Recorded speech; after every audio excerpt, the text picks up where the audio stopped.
All right, welcome back. This is Jason Harrington, and today we're going to talk about linear equation. So in this presentation, I'm going to give you the concept that's going to be the underlining theme for this whole lecture.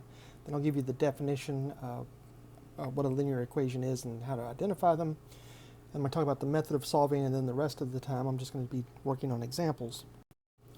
So first, just to make sure we understand the concept of how to solve these things, I'm going to first start with the actual solution, and I'm going to differentiate both sides with respect to x.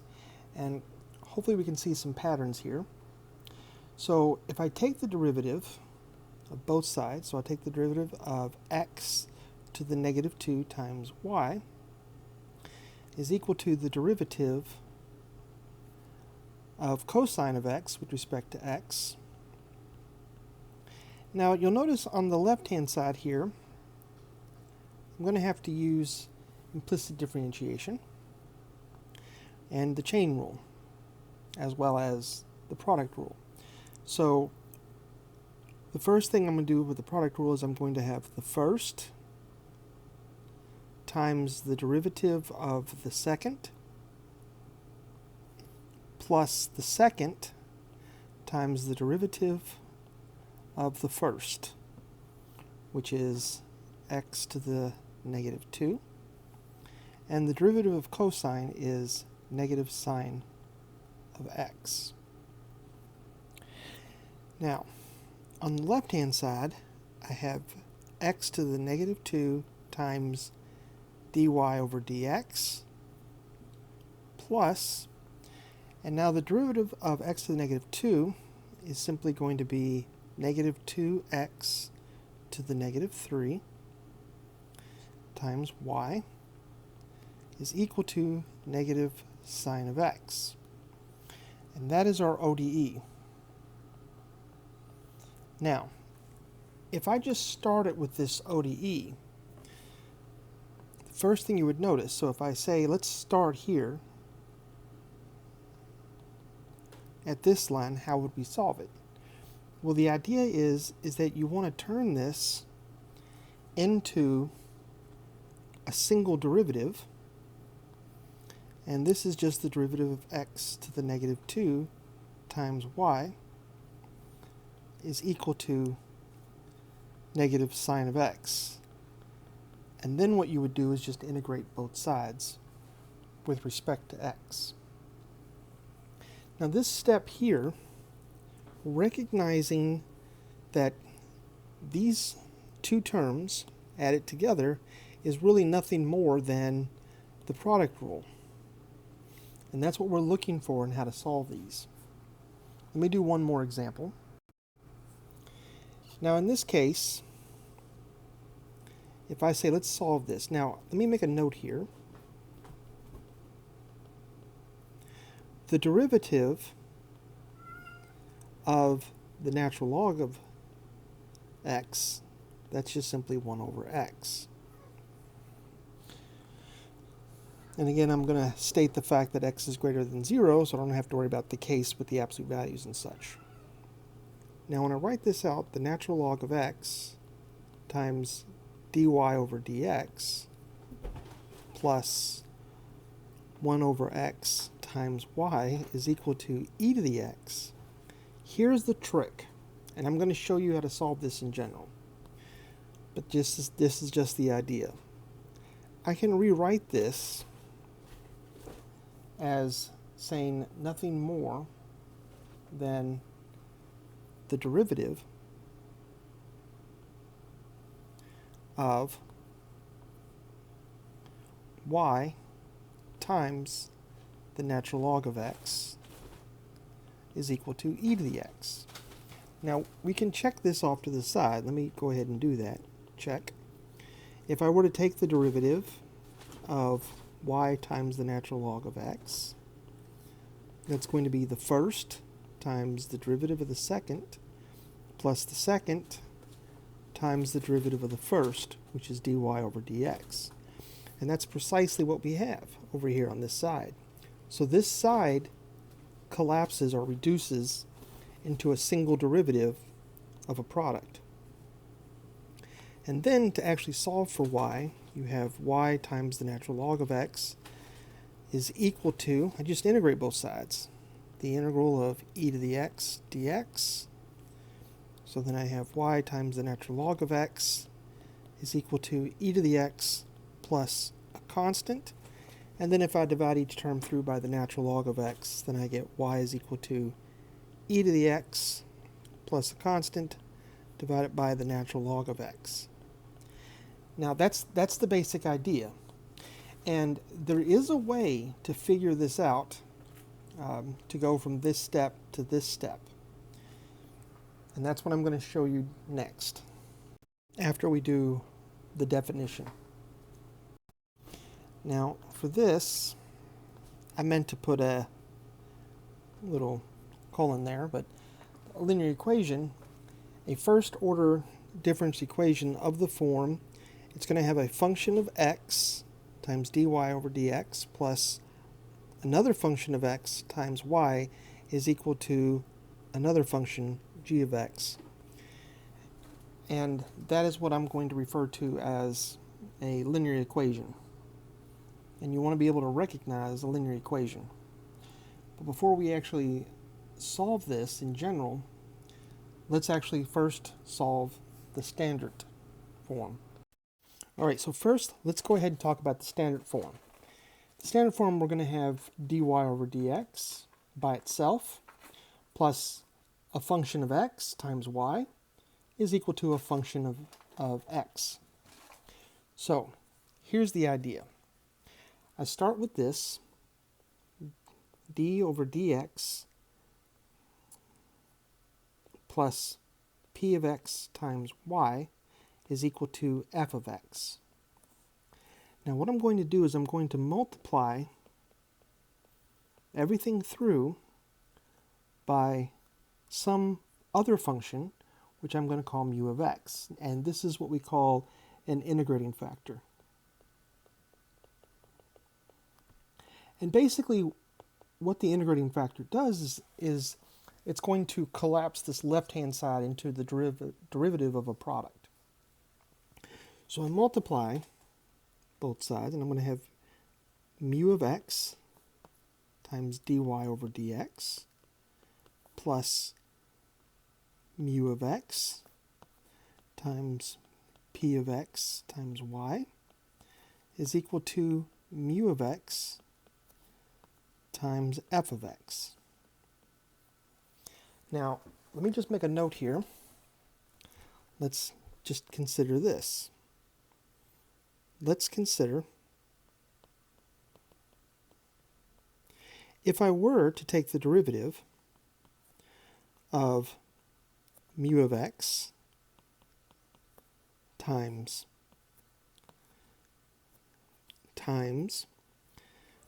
my y, I'm going to have, and this is what we want to end up with ultimately. This is the goal. We want to pick a y such that this is going to be equal to the first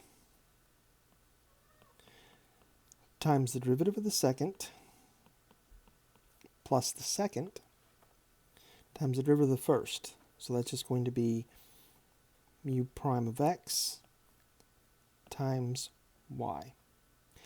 Now if you look at this, what we want is, in essence, we already have this in the first term over here. So that's already good. But what we need now is we need this piece here in front of the y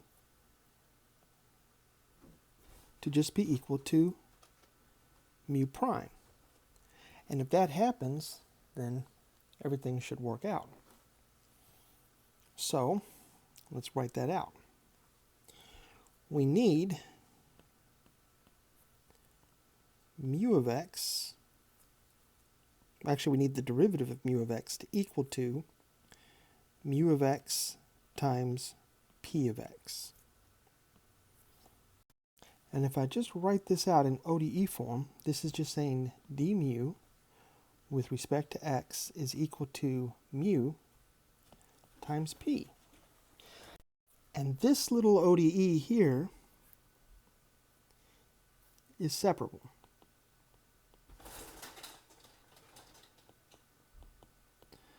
So let's try that out. So if I separate that, and I put all the mu's to one side and the p on the other, then I'm going to have 1 over mu d mu is going to be equal to p dx. Now remember, p is a function of x. So what this says is if I now integrate both sides,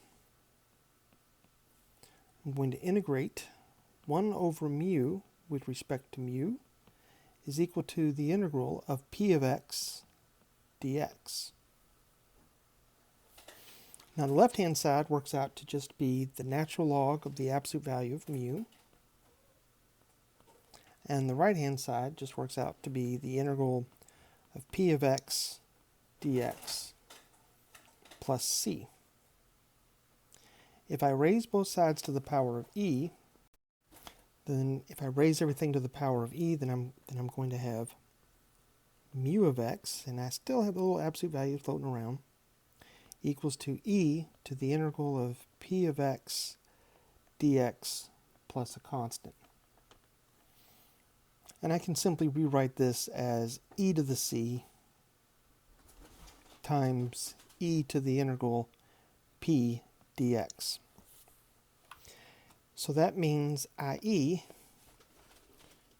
mu of x is going to be plus or minus, depending on the absolute value that we have, e to the c times e to the integral of p dx. Now, this tells us that we can pick our c values to be whatever we want, right? This is still just a constant. We just need to find one function, right? We don't have to find all of them. So in this case, I'm just going to say, let's pick the constant to be 1, just to make life a little bit easier for everybody. So what that says is that our integrating factor is going to be mu of x is equal to just e to the integral of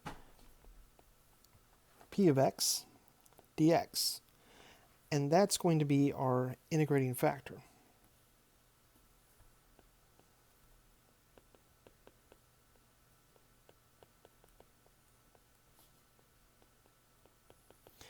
All right, now once you have your integrating factor, let me show you what happens next. So now we have this difference equation, mu of x times dy over dx plus mu of x times p of x times y is equal to mu of x times f of x. And remember, we picked our specific mu value. Let me just write this over to the side so we don't forget what that is, e to the integral of p of x dx. We picked it in such a way so that this will turn into d over dx, or the derivative of x, of mu of x times y. And now, if you were to take this mu that we have, this integrating factor, and you took the derivative of this integrating factor times y, you should get this term back exactly. Is equal to mu of x times f of x. This, again, this step here, constructing the mu of x, that was the whole purpose of constructing that, is to be able to solve the ODE now. And now by integrating both sides, we have mu of x times y is equal to the integral of mu of x times f of x dx plus my constant. And this is where the constant appears when you solve these linear equations. And now if I were to divide each term through by mu of x, I can now get y by itself. So now y is going to be equal to 1 over mu of x times what's left over. Mu of x times f of x dx plus this constant. And that will be our generalized explicit solution for a linear difference equation. Now before I go on, let me just say that at the very beginning we talked about the general form. We had the general form, we had a function of x in front of the dy and a function of x in front of y, and then this function g of x. But if you're given the general form, then the easiest thing to do is just divide each term through by a sub 1, this function here, and then you're going to get the dy over dx by itself, and then you're good. And now this whole thing here turns into your p of x, and this whole thing here just turns into your f of x. And then you can actually solve it.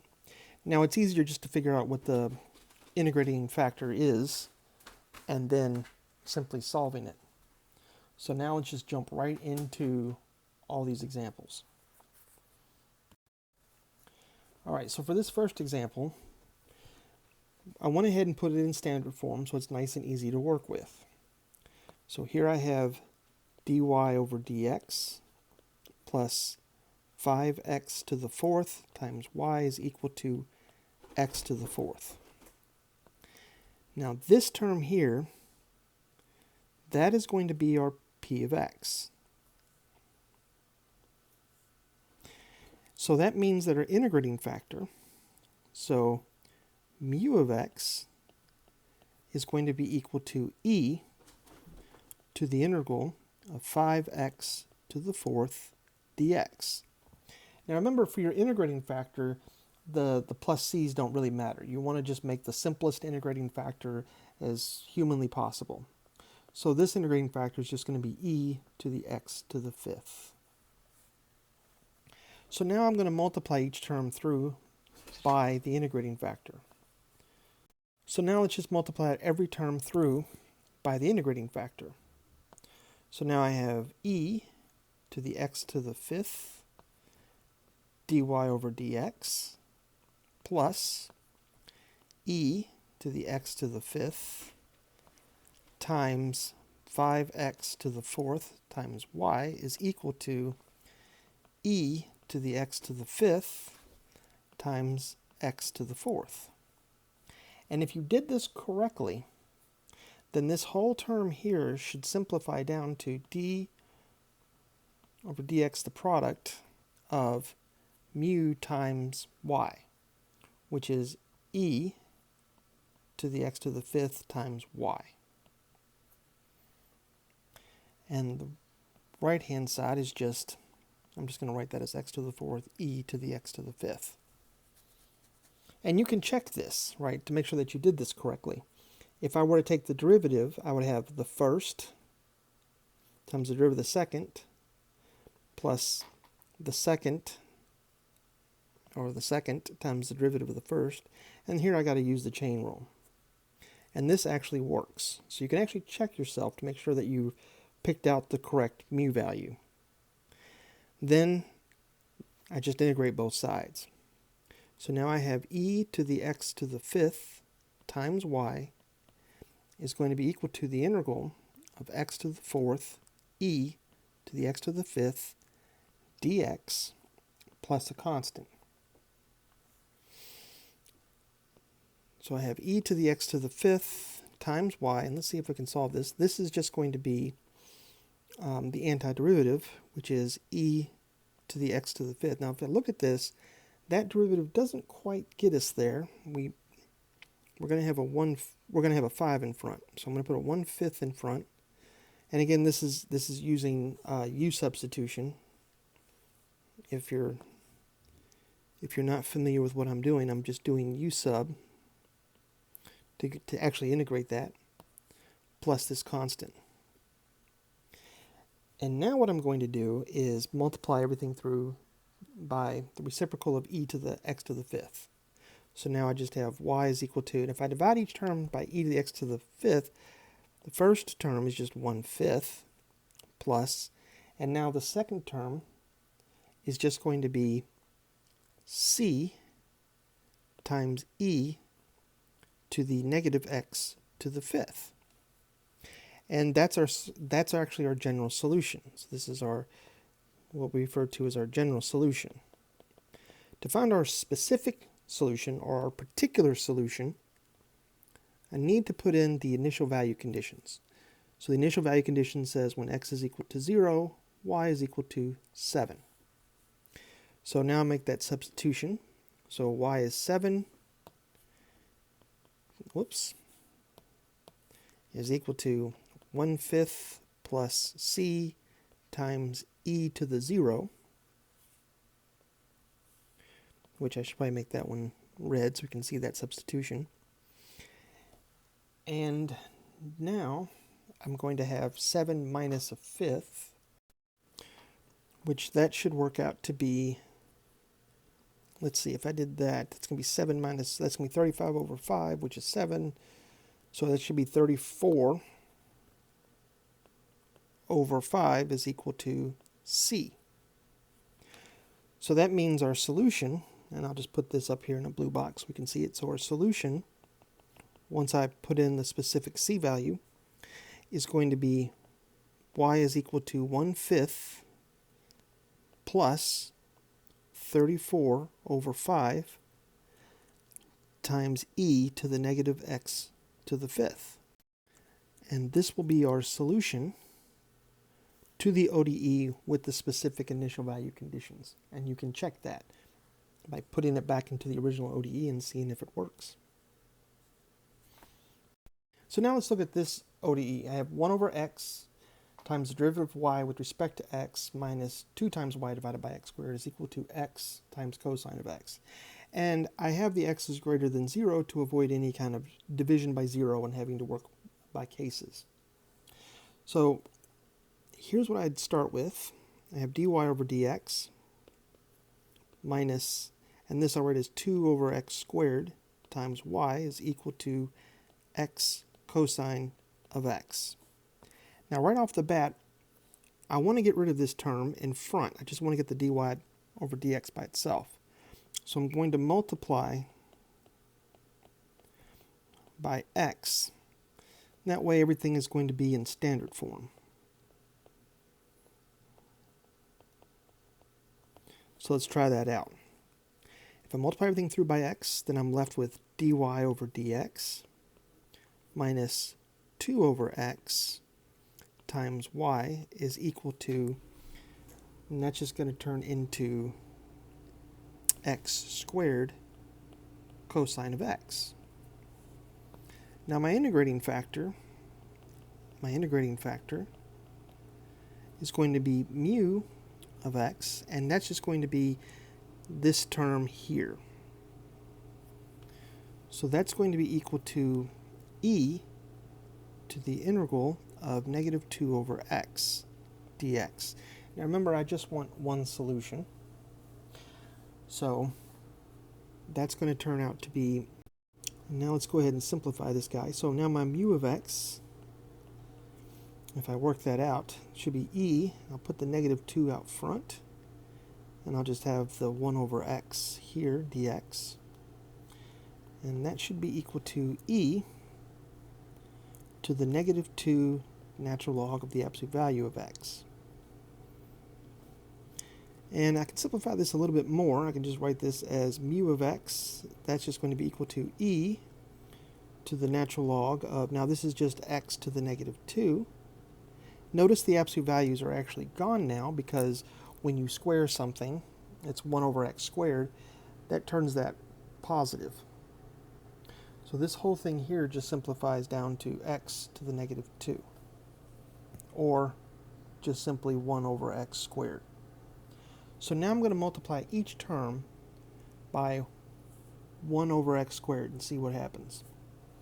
So I come back over here to my difference equation, and I have 1 over x squared times dy over dx. Then I'm going to have minus 2 over x cubed times y is just equal to, and if I divide the right-hand side, that just turns into cosine of x.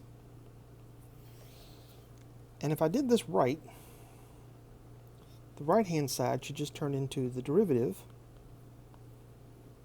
of the integrating factor, 1 over x squared times y. And you can check it, right? You can think of this really as negative 2x to the negative 3. And so if you do take the derivative of the product rule here, this is what you should end up with. And now if we just integrate both sides, I get 1 over x squared times y is equal to the integral of cosine of x dx plus a constant. Don't forget that's where the constant appears. And that's a pretty easy integral. That's just going to turn into sine of x plus cosine. And the last thing I need to do is now multiply each term through by x squared to get the y by itself. So now I have y is equal to x squared times sine of x plus a constant times x squared. Now the thing that I really want to point out here is that this is where you place the c. So don't forget this c value goes at this step. Because what a lot of students do is they just integrate everything and then they just put a plus c at the very end. And that's not correct, right? The actual solution is this. If you were just to write x squared times sine of x plus c, that would be wrong. You definitely need to have c times the x squared. All right, so let's look at another example. All right, now we're getting some more meaty type of questions. So, again, the first thing I'm going to do is I'm going to divide each term through by this x plus 1 to put this in standard form. So we want to, again, put this in standard to find that integrating factor.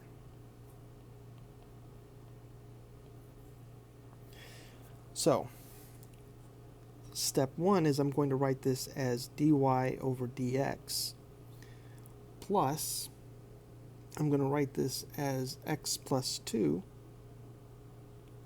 divided by x plus 1 times y is equal to 2x times e to the negative x divided by x plus 1. All right, so now my integrating factor is going to come from this term here, that's my p of x. So my integrating factor is going to be mu of x is equal to e to the integral of x plus 2 divided by x plus 1 dx. All right, now, don't worry, this isn't a very complicated integral. I just want to solve this integral by itself, and let's see if we can do that. So I have this integral, x plus 2 divided by x plus 1 dx, and for this I'm actually going to use u sub. Now instead of actually using a u for the substitution, because I have mu's on the screen, I'm going to go ahead and use w, because my mu's and u's, they kind of look the same. They even sound similar. So instead of using a u, I'm going to use a w. So I'm going to let my w equal to x plus 1.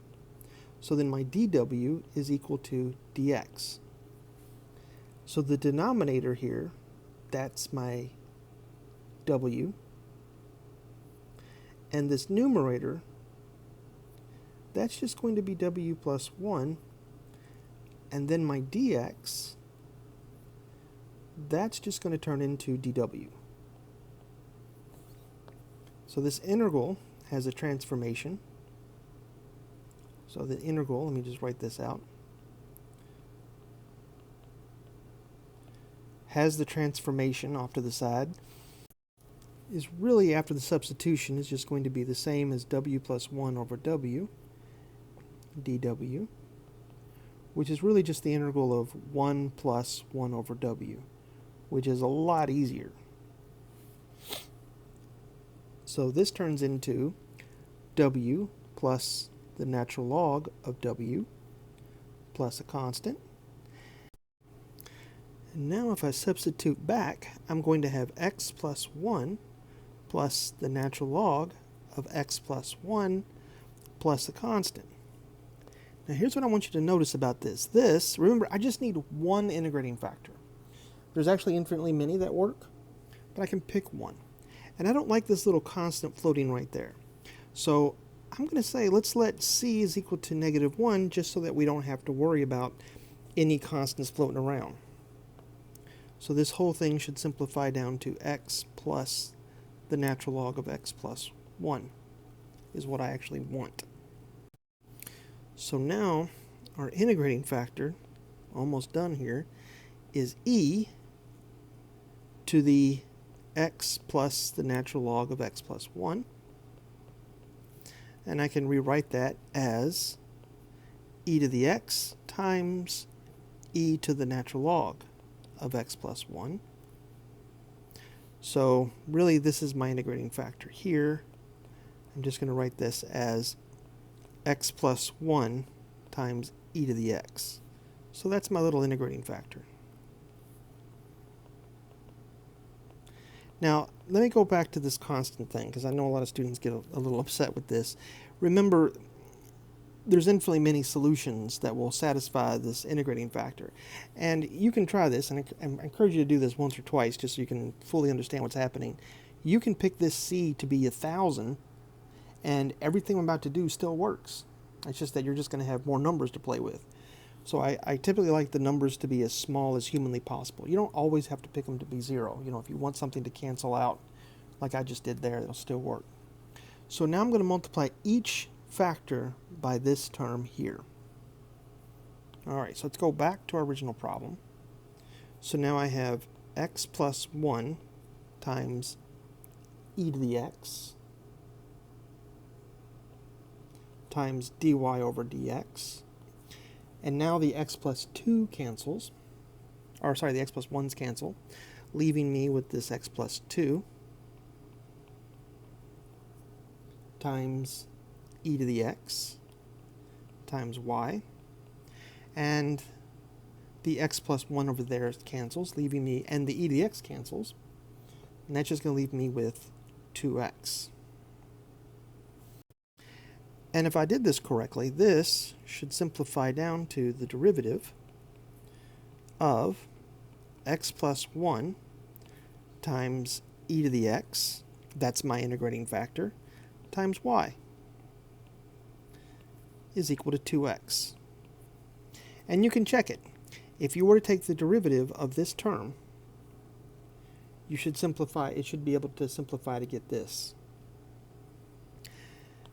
Now, if I integrate both sides, I have x plus 1 e to the x times y is equal to the integral of 2x dx plus c. And this integral, thank goodness, is really easy. So I have x plus 1 e to the x times y is equal to x squared plus a constant. And now I can just divide each term through by 1 plus x e to the x. I can just simply divide everything through by that to get the y by itself.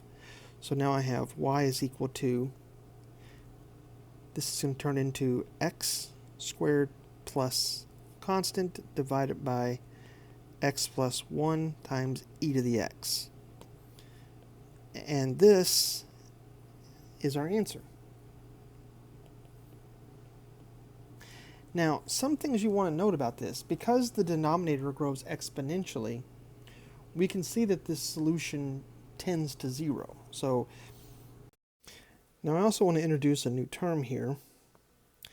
And the whole thing is actually, we call the whole thing transient. So transient is a fancy way of just saying tends to 0 as x goes to infinity.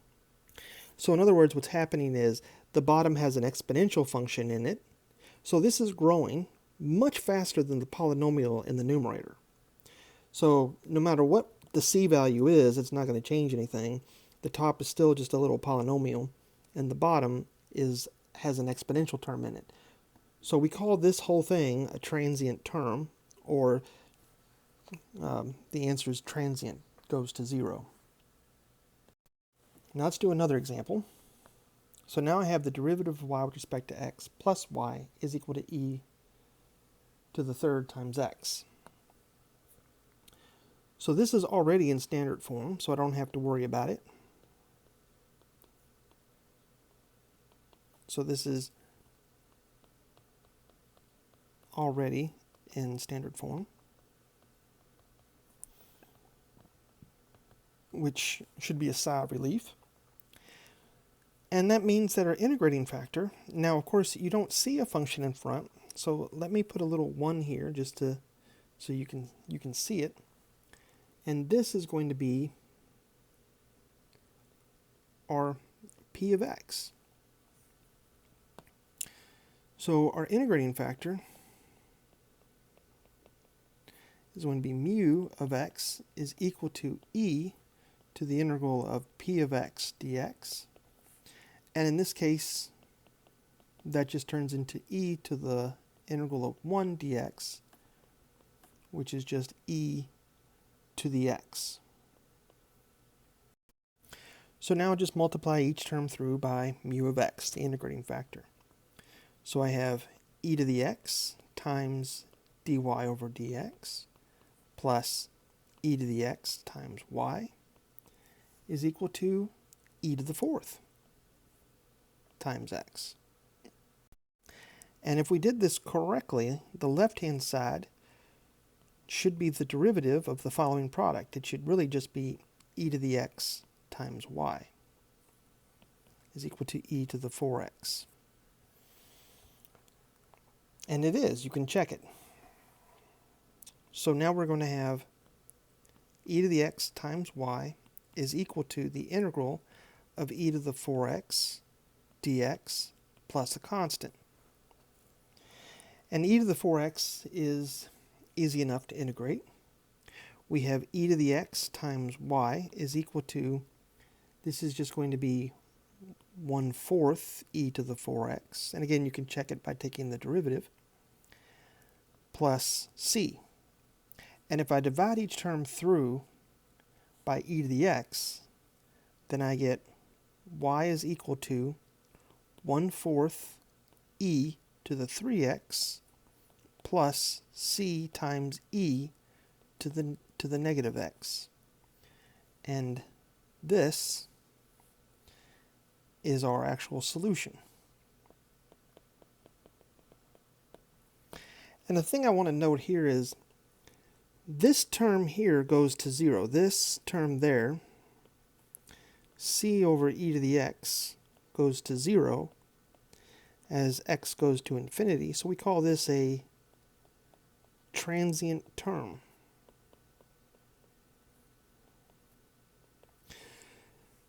So this basically says that as x grows large, this particular term just grows small. And so then you have these other dominating factors coming into play. All right. Now let's throw some trig in the mix here. So now I have the derivative of r with respect to theta plus r times secant of theta is equal to cosine theta. And I picked this particular angle here between negative pi halves and pi halves so that I don't have to worry about division by 0 or any other kind of messes or things like that, vertical asymptotes. Now, this is already in standard form.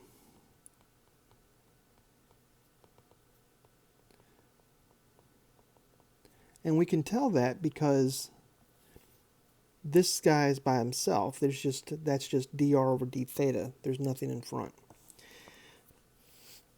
So I have dr d theta plus r times secant of theta is equal to cosine theta.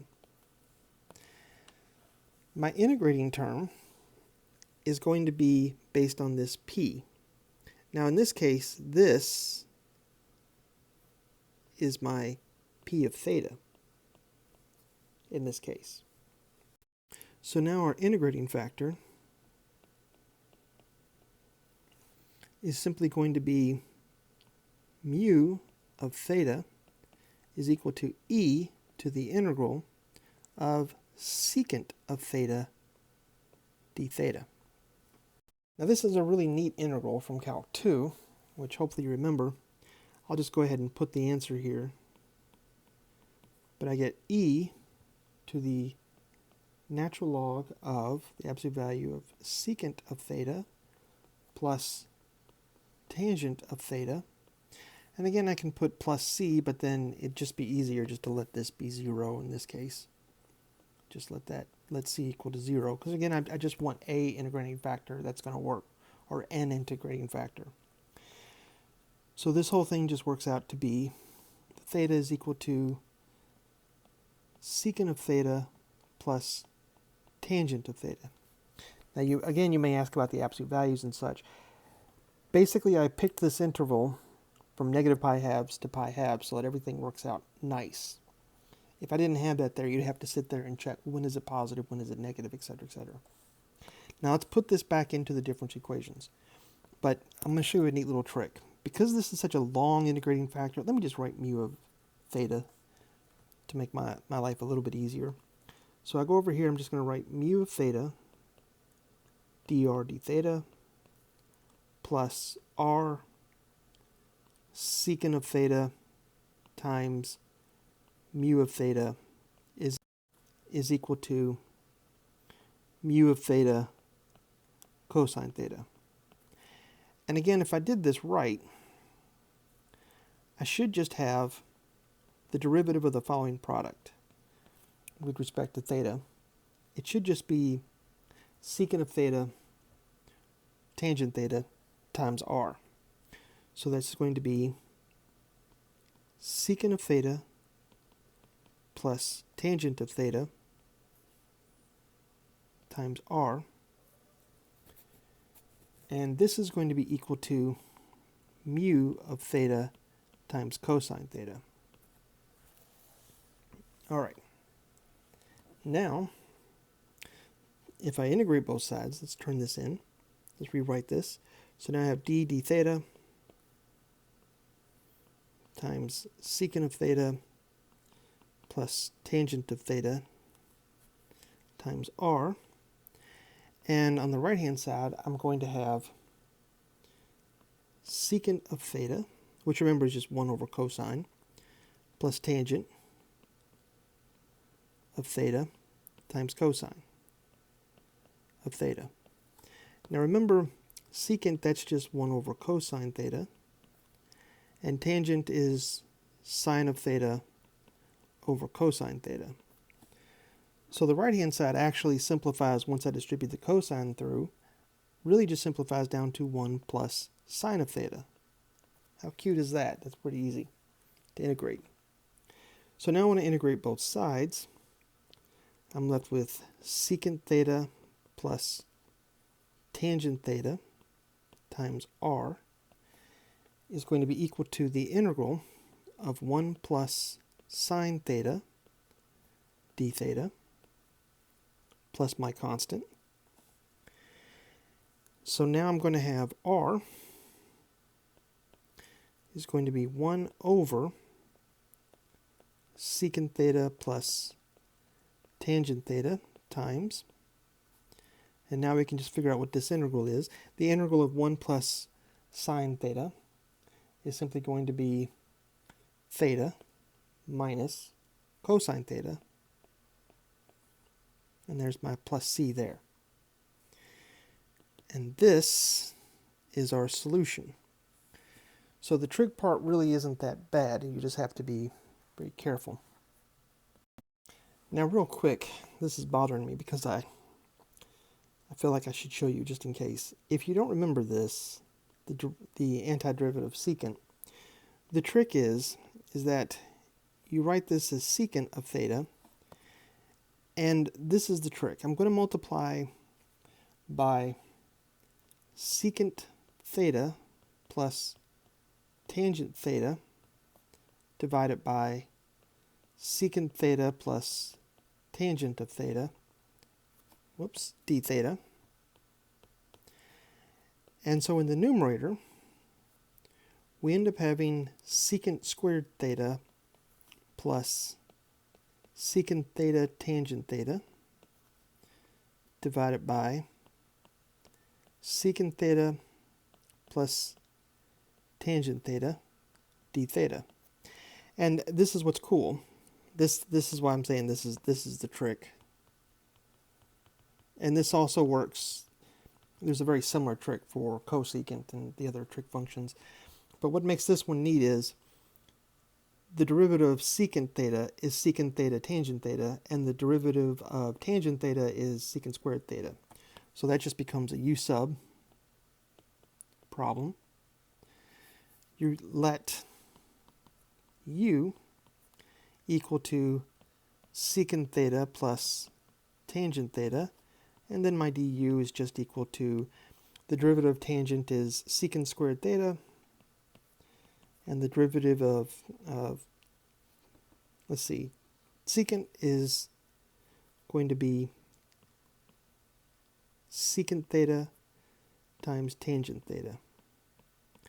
And this just turns into d theta.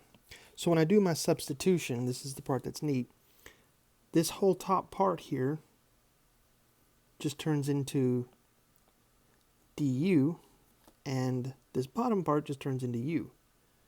That was the trick. And so we just work out to be the integral of 1 over u du, which is the natural log of the absolute value of u, plus a constant, and then my u substitution, just substitute it back and I get the natural log of the absolute value of secant theta plus tangent theta, plus a constant. So there's a lot of these little tricks that you probably learned in Calc 2 along the way. I'm not going to cover all of them, but this one was just kind of a weird, neat little trick that appears, and secant is a very popular function to use. So I just wanted you to be familiar with this one. But let's move on into our next difference equation. So here's another one. Now in this case, the trick to this one is in standard form. And I want to rewrite this so that it looks like dy over dx instead of just y prime minus 5y is equal to x times e to the 5x. And this is now my integrating factor, this negative 5. That's my p of x function. So my integrating factor mu of x is going to be equal to e to the integral of just negative 5 dx. So mu of x just really works out to be equal to e to the negative 5x. That's pretty simple and nice. So now I multiply each term through by e to the negative 5x. So I have e to the negative 5x times dy over dx minus 5 times e to the negative 5x times y. And the right-hand side, e to the 5x times e to the negative 5x, they cancel, leaving me with just x. And again, if I did this right, this should just turn out to be the derivative of the following product, the mu of x times y. So that's going to be e to the negative 5x times y is equal to x. And that's nice and easy to integrate. So we're left with e to the negative 5x times y is equal to the integral of x dx plus a constant. So we have e to the negative 5x times y is equal to 1/2 x squared plus a constant. And if I solve for y, I'd have to multiply each term through by e to the 5x. So that's just going to turn into y is equal to 1/2 x squared e to the 5x plus c times e to the 5x. And this is my solution. That's going to be my explicit solution for the difference equation. And that's it for the techniques of linear difference equations. Remember, the whole point of this entire section was to figure out what to multiply by to collapse the left-hand term into this. So people always ask, how do you know if I picked the right mu of x? Again, just check it. If this step here doesn't work, again, you can always go backwards. You take the first times the derivative of the second, plus the second times the derivative of the first. And if you don't get to the left-hand side, then that means you did not make the correct choice for the integrating factor. And then the rest of it is actually pretty straightforward and pretty easy. It's really this step here. That's the point of this whole section. And one last thing I want to leave on a note is, as you learn these techniques throughout the class, particularly for the first exam, we're just going to give you a whole bunch of ODEs, and we're just going to say solve. And sometimes an ODE can be solved multiple different ways. So sometimes you'll say, well, I can see this as U sub or maybe a linear, and we're going to learn more techniques, obviously, as we go on. But again, you want to be able to recognize a technique right off the bat. And so because this has a y prime and a y, I know that this is going to be linear, and that's what I want to choose an integrating factor and then solve from there.